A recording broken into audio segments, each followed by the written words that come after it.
Hello and welcome to the shop. I have this beautiful Taylor Mirfield pin kit that was sent to me by Hugh Davies, and I wanted to find the perfect blank to mate with the kit. So I laid out about 14 blanks that I had, and I took a little vote over on my Patreon channel. I took the 3 blanks, and here they are, that tied for the rollerball. And I popped another video out and I said, hey guys, I need you to vote again. We had a tie, 3-way tie. 12 patrons voted, and they literally voted 4, 4, and 4. So we have another 3-way tie for which blank to use with this gorgeous Taylor Mirfield rollerball kit. So we are going to defer to a higher power. I'm going to run into the house, I'm going to show these to my wife, and I'm going to let her pick the blank that she likes the most, and that's the blank that we're going to mate to this kit. We finally have a winner. She decided that this is the blank that will go the best with the kit, and it is the Tru-Stone, sent to me by Daryl Dice. So I did a little bit of research online to figure out the best way to prep and turn Tru-Stone blanks. I'm a little nervous because I've never done it before, but I'm also a little excited because it's something new. So let's get this blank prepared for this kit. One of the things I learned about Tru-Stone blanks is they have a tendency to blow out as the drill bit exits the blank. So what we're going to do is we're going to leave extra material on both ends.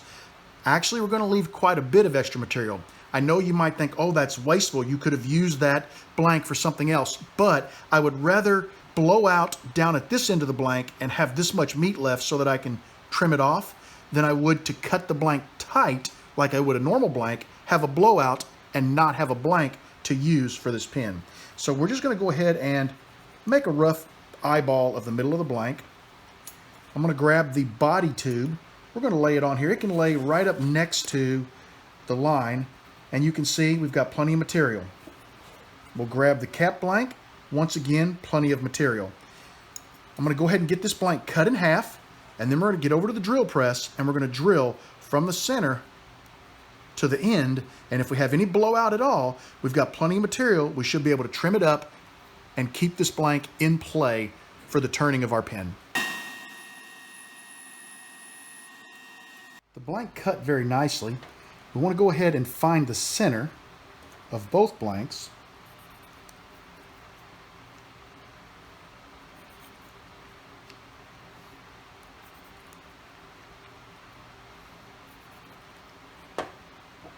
And you'll see there's my line, I am working from the center out on each blank.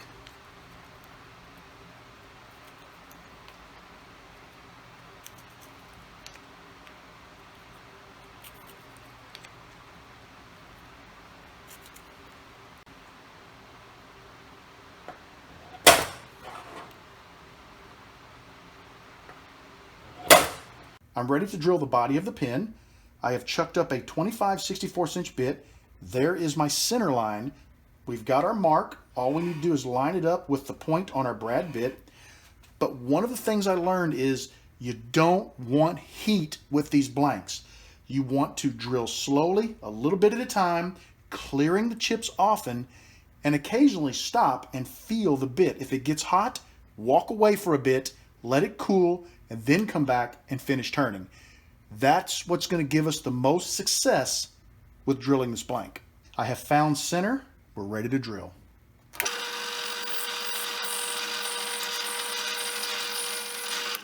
I've decided to stop and check the bit. It's not bad.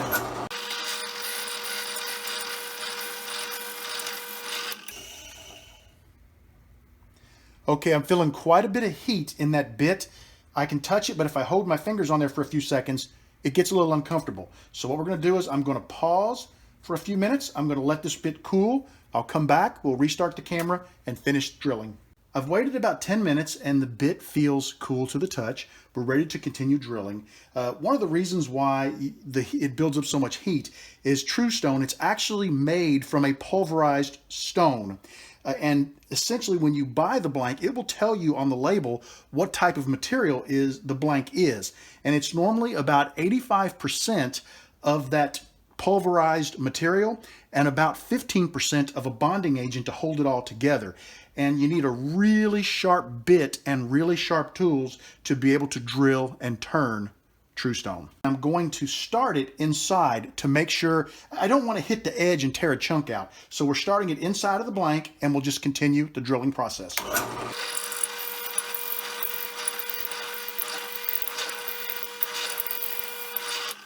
We're close to being through, but yeah, that blank is heating up pretty good.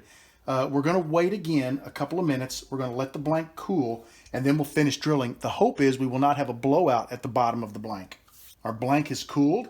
Once again, I'm going to insert the bit into the blank and start the drill press.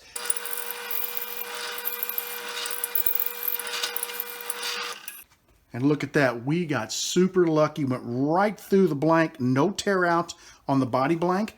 I am super happy with that because I truly was nervous. We're ready to begin drilling the cap blank, and you can see my arrows, so we know this is the center of the blank.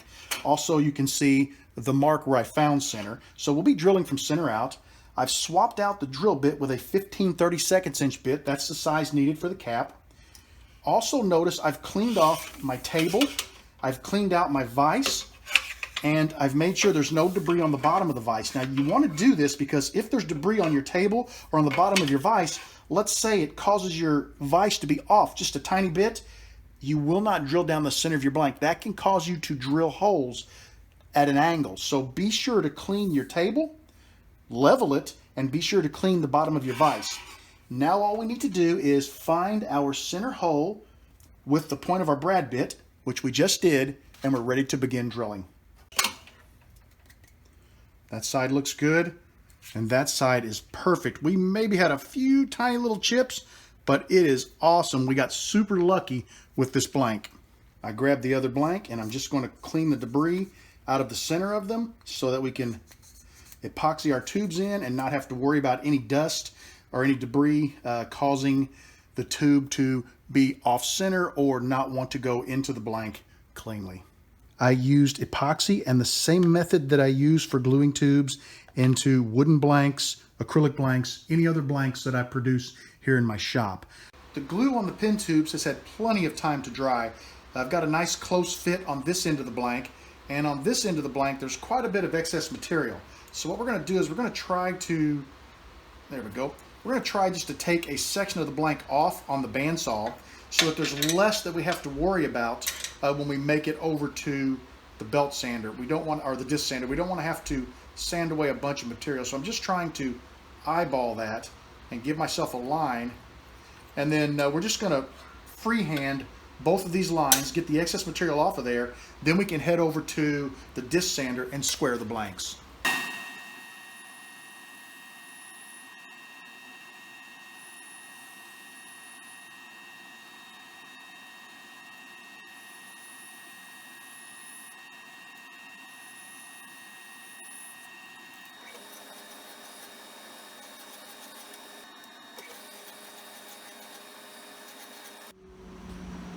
Both blanks have been squared to the tubes. I've cleaned all of the dust out of the tubes, and these blanks are ready to go to the lathe. I have the Tru-Stone blank chucked up. I'm ready to start turning. This is the first time that I've ever turned Tru-Stone material, so I am a little nervous about it, but we're just going to go nice and slow, and hopefully we have pretty good success with making a pin out of this gorgeous blank.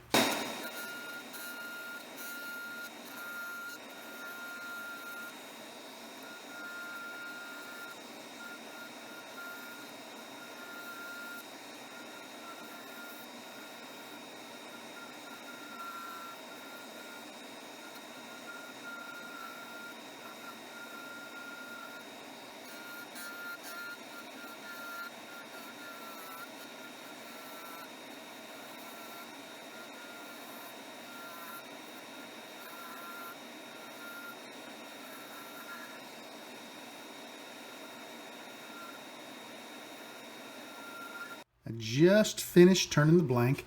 I am proud at the bushings just by not even a 1/16 of an inch, maybe a 32nd of an inch on each of the bushings. But this blank made me extremely nervous to turn. I've heard a lot of horror stories about Tru-Stone blanks. I'll be honest, After I look back, it wasn't as bad as I thought it was going to be, but I will tell you, as soon as I got the blanks trued, I ran my skew over the strop, and then about halfway through the turning, I ran the skew over the strop again. It looks great. I see one little area down here where there's a tiny bit of, just a little scar, so I don't know how I managed to do that, but it is not deep. I can't feel it with my fingernail. I can see it, so it's just super close to the surface, and I have a little bit of a lip here to get rid of. I am going to bring out a sanding block, and we're going to go ahead and sand these down to the perfect fit at the bushings. It's almost perfect here. There's a lip there, there's a lip there, and it's darn near perfect there. So I was turning this blank at 2,630 RPMs. I've slowed the lathe down to 840 RPMs. And I'm just going to use this blank with a nice flat surface to help me take any tool marks out of the Tru-Stone, and really just to kind of shape it nicely from end to end. It'll also help me clean it up where it meets the bushing. We're great on this end. It's just this end here needs a tiny bit of work, but it feels really nice across the blank. I'm seeing that this stuff is murder on sandpaper. It really clogs the paper. I'm going to go ahead and shut the camera off. We'll continue to work the blank down with this method on the 120 grit. Once we get the blank where it meets on either end, it's shaped nicely and there are no tool marks, I'll then come back and sand with the 120 like I would be sanding with the grain on a wood blank, clean up the centrifugal marks, and then we'll work through the other sandpapers down to 400. I'll come back and show you what it looks like at 400, and then we'll proceed with micro meshing it and getting it finished up. And just finished sanding, and I took the blank down to 600. I've got a perfect fit at every one of my bushings. Amazing transition. The blank feels as smooth as glass from end to end. There are no tool marks. What I'm going to do now is get my micro mesh pads, and we're going to work through all 9 of the pads and really just see if we can polish this blank up. Still running the lathe at 840 RPMs, and since this does not have a CA finish on it, I'm going to treat it like acrylic, and I'm really going to work it aggressively with all of my pads, all of my micro mesh pads. There'll be no taking it easy on the blank. We want to work it to get those scratches out and bring that shine up. Notice how much slurry I'm taking off, so you want to rinse that often to clean your pad off, and then come back to the blank.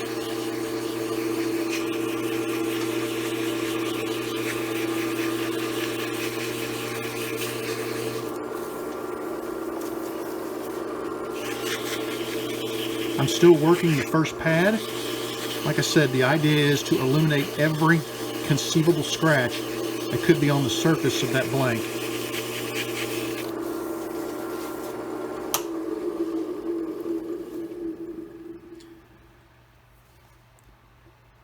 It looks amazing. It already looks better than it did. It looked a little dull when I first started, but now it's not shiny yet, but it's not as dull as it was. So I'm going to shut the camera off, go ahead and work through all of the micro mesh pads, and I'll come back and show it to you before I put a polish on it. I just finished with the micro mesh. The blank looks amazing. Look at that line, that reflection of my light all the way down there. It doesn't break. It stays solid all the way down through the blank. There are no wavy lines in it. If you see like a wavy line in it, that means tool marks, right? But it's perfectly straight across the blanks. There are no wavy lines. There are no tool marks. This blank feels like a piece of glass. There is almost no transition you can feel whatsoever when you cross between the bushing and the blank. It feels amazing. It's going to make a gorgeous pen. I'm going to go ahead and get a little Renaissance wax on here. Then we're going to buff this up.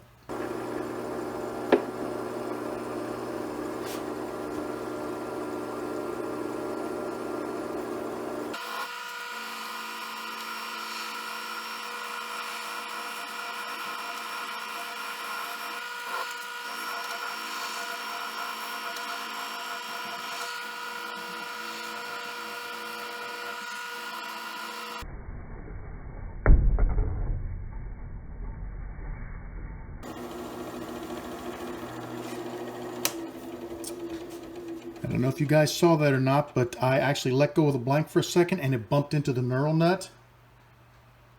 And right there you can see 2 little scars. Not happy about that. Like I said, I had it like this and I just basically, dropped it for a second as it's rolling. It rolled out of my fingers. You can see right there a little bit of white where it bounced on the knurl nut. And yep, I've got 2 little scars. So what that means is I'm going to have to put this back on the lathe and I'm going to have to run back through. They're not deep, but they're there. So I'm going to run back through my micro mesh pads on this back blank, and we're going to have to see if we can clean those two little scars up. The front blank looks great. I'm going to go ahead and set it aside. We won't have to mess with it. It's ready to be pressed into a kit, but we're going to fix this one before we go on. That type of stuff is aggravating, but it does happen, and you just got to kind of keep your eyes out for it. And when it does happen, you got to fix it. You got to roll with the punches. Let's hope we can remove those little scars. I'm going to sand aggressively with this first micro mesh pad. Then we'll stop the lathe in a second and see just how it looks. This is a very soft material. They're still there. You can see them right there. I don't know how well they show up in the camera, but I can see them really well. So let's just keep going after it. I think they're shallow enough that I think we can take them out.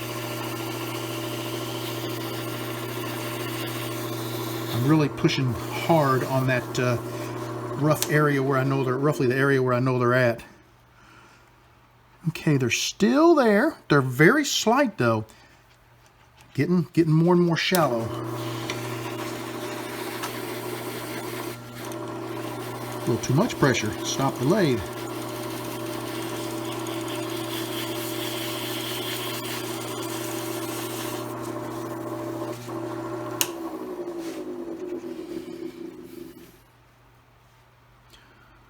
They are almost gone. Almost. We're going to give it just one more pass. I'm going to clean my pad off real good because it's really packed with the Tru-Stone material. I think we're going to make them go away, or we're going to be able to make them go away, and you'll never know they were in this blank once I get it micro meshed and polished back up.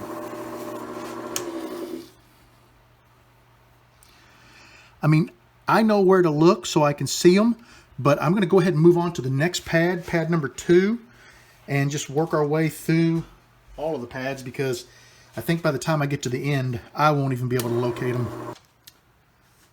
After micro meshing and repolishing, you cannot see the scar I put on the blank. Luckily, it was very superficial. It was not that deep, so I was able to take it out without a whole lot of issue. This will be the lower part of the cap that will screw onto the body of the pin. This is the upper part where the clip will go, so we'll remove that bushing. And there's a nice white spot back here, and that's a great place for the clip.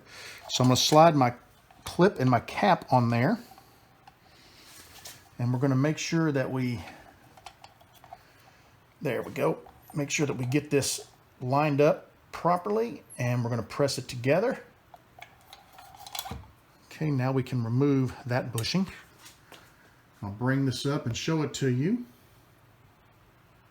We have a gorgeous fit. Look at the fit at that cap. That is absolutely perfect. I love it. Now what we want to do is press the components in the bottom half of the cap. And the way that works is we've got this little piece here. I'm not sure what it's called, but it slides into this little trim ring piece, and that whole piece there is going to get pressed into the bottom of the cap. So let me extend our press, and we'll very carefully and very slowly press these together. There we go. Bring that back up and show it to you. Look at that. That is perfect. I mean, the lip of that component, there is no lip between the blank and the component. It's absolutely perfect. That's the way I like it. Okay, now let's go to the body of the pin. Let's get the body of our pin. Now it has a small end and a large end. You're going to flip it around because the small end is where the cap of the body is going to press into the pin.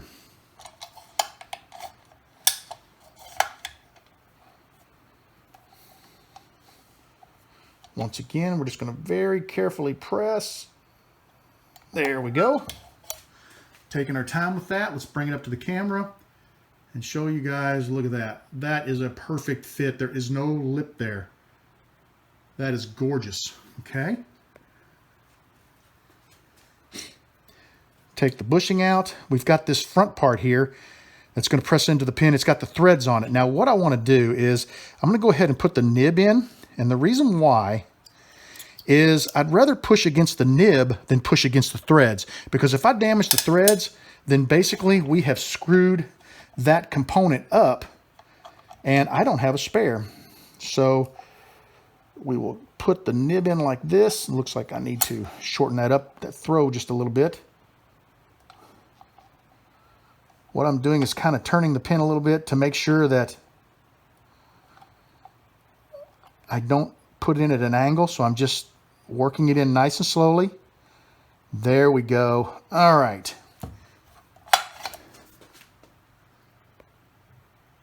And I want to show that to you. Look at that. That's what I look for whenever I look at a pin. The first thing I go for is the fit before finish. This pin uses a Schmidt refill. So we'll remove the nib, pop the cap off, drop it into the body, put the cap back on.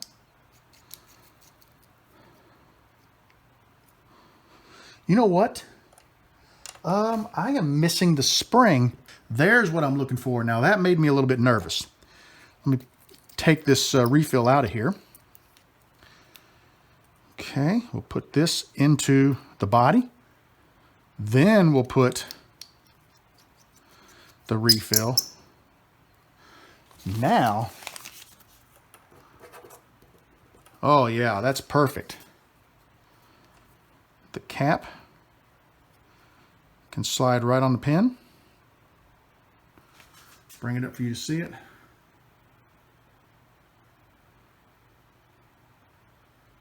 Absolutely gorgeous. That's a gorgeous pin.